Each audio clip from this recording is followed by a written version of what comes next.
Welcome to Dogs Info. Only 11% of dog owners correctly recognize all of these as expressions of love.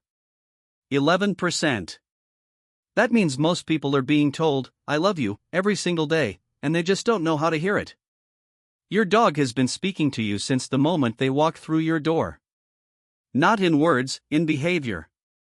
In small, strange, sometimes embarrassing rituals that look like quirks, but are something else entirely, something deeper. There are 10 of them.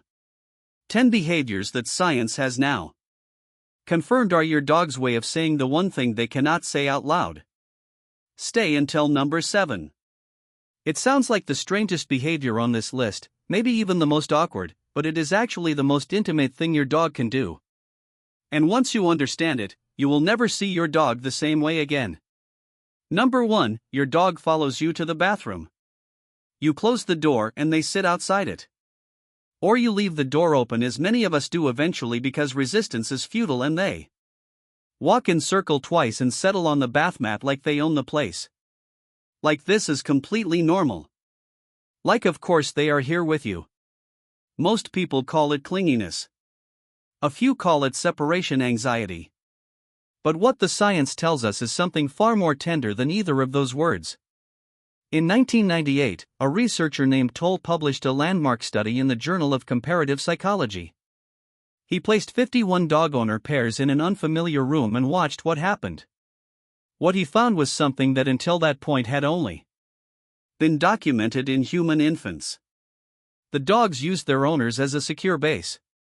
When the owner was present, the dogs explored more freely. When the owner left, the dogs shut down.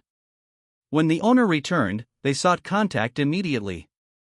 Not with strangers, not with anyone else in the room. With the specific human who was theirs. This is called the secure base effect. It is a term from attachment theory, the science of how living things form bonds. It was first described in children. It describes the way a toddler will run boldly into the world as long as their mother is nearby and retreat to her the moment something frightens them. The owner is not just someone the dog likes. The owner is home. And here is what makes it even more remarkable. A 2021 study published in POS One looked at former shelter dogs, animals who had lost their first homes, been rehomed, and had to build trust again from the beginning. Those dogs showed an even stronger secure base effect with their new owners than dogs who had been with a family from puppyhood. They did not give up on the idea of home. They simply found a new door to come back to. So when your dog follows you to the bathroom, they are not being strange. They are being completely, utterly, irrevocably loyal. You are the room they feel safe in. You are the reason the world does not feel too big, not clingy. That's devotion. The kind that does not take breaks, does not need to be earned again. Every morning does not require you to be impressive or cheerful or even awake. Your dog follows you because you are their safe place. And in their entire world, there is only one of you. And the love doesn't stop there. Number 2, your dog licks your face. They get close, right up close, closer than most humans would dare without an invitation. And then they lick you. Your chin, your cheek, the corner of your eye, if you let them. Persistent, thorough, deeply unbothered by your reaction. It is, if you think about it, extraordinarily intimate. It is also ancient. The behavior goes back further than domestication. Wolf pups lick the mouths of returning adults to stimulate them to regurgitate food. It is a greeting, a request, a signal that says, "I know you. I trust you. I need you." Over tens of thousands of years of living alongside humans, dogs adapted that behavior into something new.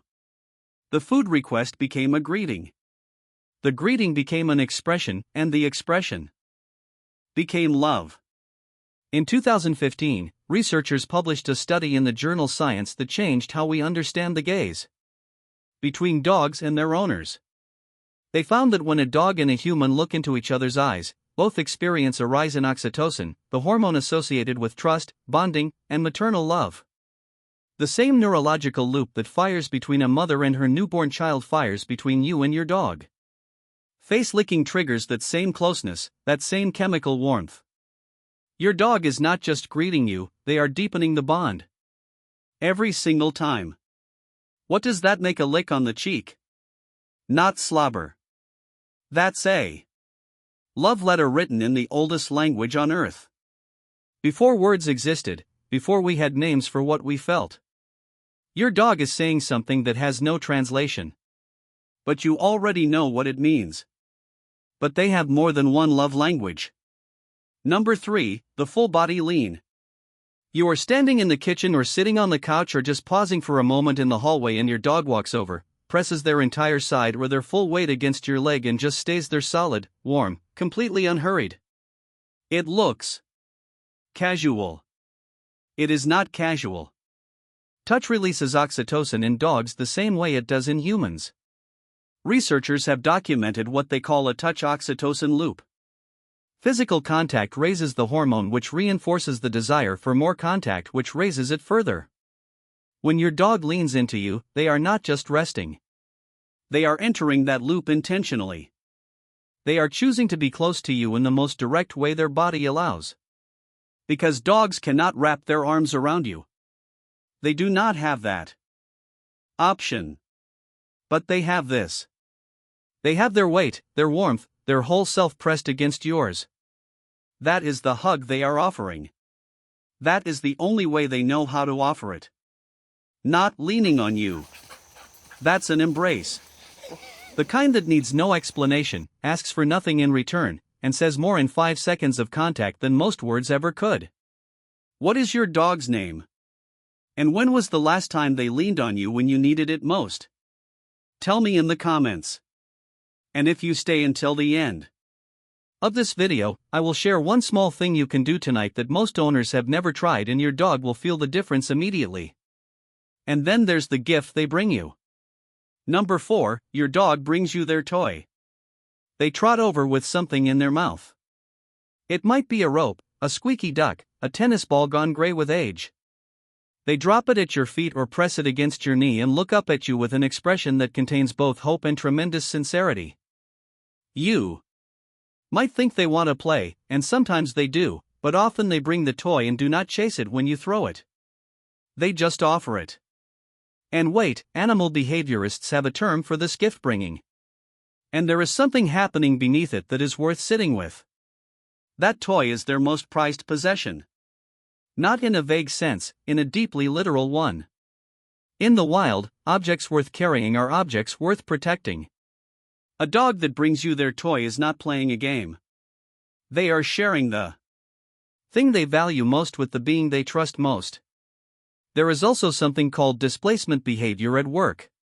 When dogs feel a surge of emotion, excitement, joy, love, they sometimes need something to do with that feeling. The toy becomes a vessel for it. A way of saying, I feel too much right now, and I want you to hold some of it. Think about what that means. Your dog feels such an overflow of affection for you that they need to bring you something. They look around their world for the most precious thing they own. And they walk it over to you. Not dropping a toy that's an offering. The oldest gesture of trust one creature can make to another. Your dog is handing you their most treasured thing. Because to them, you are the safest pair of hands in the world. Sometimes love is quiet. Number 5, the dramatic sigh. Evening. The house is quiet. Your dog has eaten, stretched, turned in 3 circles, and settled beside you on the couch. And then comes the sigh. Long, slow, full-bodied. The kind that seems to come from somewhere very deep. Dogs produce 2 distinct kinds of sigh, and it matters which one you are hearing.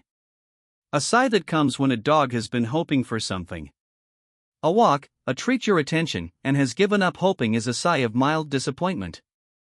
But a sigh that comes when a dog is already settled, already warm, already still, that is something else entirely. That is contentment. That is the sound of a creature who has exactly what they need. And what they need in that moment is you, the couch beside you.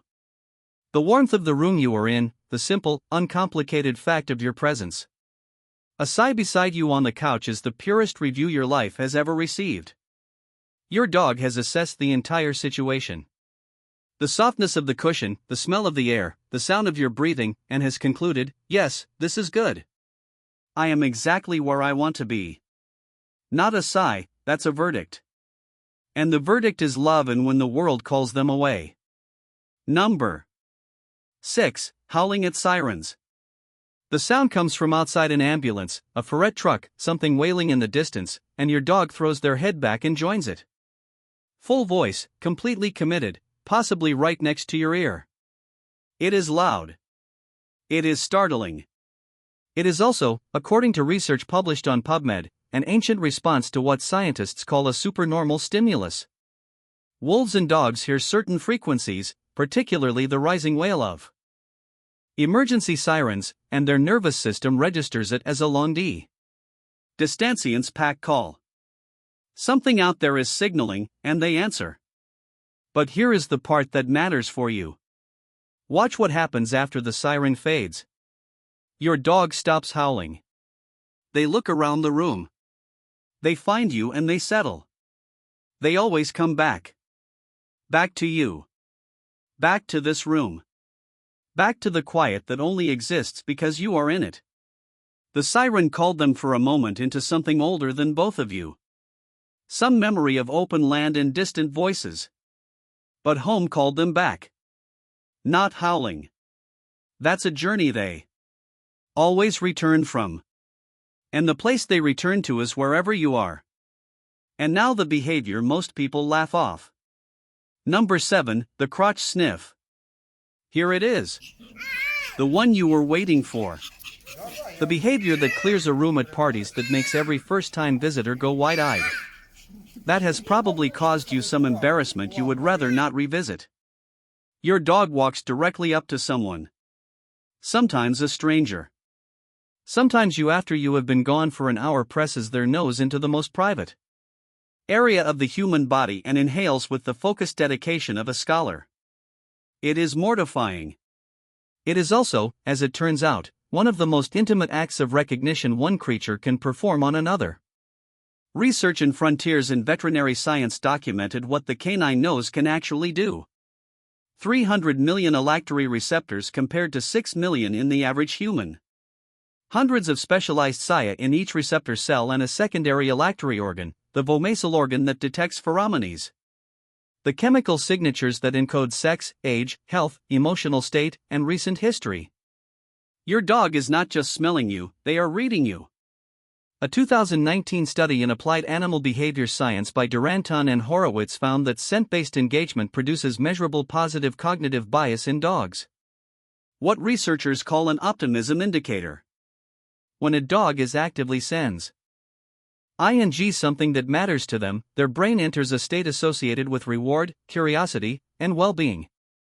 And a 2024 scoping review in the same journal confirmed that olfactory engagement consistently reduces cortisol, the stress hormone in dogs. Sniffing you is not just instinct. It is neurologically one of the most pleasurable things they can do. Now consider what they are sniffing. The groin region of the human body produces the highest concentration of apocrine glands. The glands most responsible for the pheromones. Your dog's vomeronal organ is designed to read to your dog. This area is a biography. It tells them how you are feeling, whether you have been somewhere new, whether something has changed in your body or your life. It tells them things you have not said out loud and perhaps do not even know yourself. What does that mean? It means when your dog presses their nose against you with that total unself-conscious commitment, they are not being rude. They are reading a story. And in that story, you are every character, every chapter, every line. Your dog is reading a biography of you that no one else can access, because to them, you are the whole story, not an embarrassing habit. That's devotion at the level of cells and chemistry. Your dog knows you more completely in that moment than any other creature on earth. They are not sniffing you because they have bad manners. They are doing it because you are the most interesting thing in their world and they never want to stop learning you. Bonus, the poop stare. Your dog squats, makes eye contact, and holds your gaze with an expression of quiet dignity. You cannot look away. They cannot look away. It is the most uncomfortable sustained eye contact of your life. Here is what is actually happening in that vulnerable moment. Completely exposed, physically committed, unable to run. Your dog is checking that you are there, that you are watching, that you are keeping them safe. It connects directly back to everything we said at the beginning. You are their secure base. You are the door they always come home to. Even in this moment, especially in this moment, they need to know you are standing guard. Tonight, when it happens, hold the gaze. Give a small nod. You are here. They are safe. Watch what it does to their posture. There is a dog somewhere in your home right now. Or there was one once. And every strange, awkward, unbothered thing they ever did, every lick, every sigh, every toy dropped at your feet, every time they followed you into the bathroom at 6 o'clock in the morning. Every one of those was this. It was love, their version of it, spoken in the language they were given. They followed you because you were their safe place. They licked you because they were writing you a letter in the only alphabet they know. They leaned on you because their arms do not work that way, but their whole body does.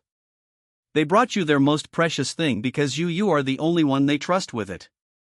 They sighed beside you because you were enough. They howled and came back because they always come back. They sniffed you with complete devotion because you are the most fascinating story they have ever encountered. And they watched over you. Even in your most vulnerable moments. Because that is simply what they do. 10 behaviors, 10 doors opening toward the same room. And in that room is you. Just leave your dog's name in the comments. Just the name. Let me see how many of us are out there. And if you want to see what else your dog is trying to tell you, we have more. We will see you in the next thing for watching, and like and subscribe, share please.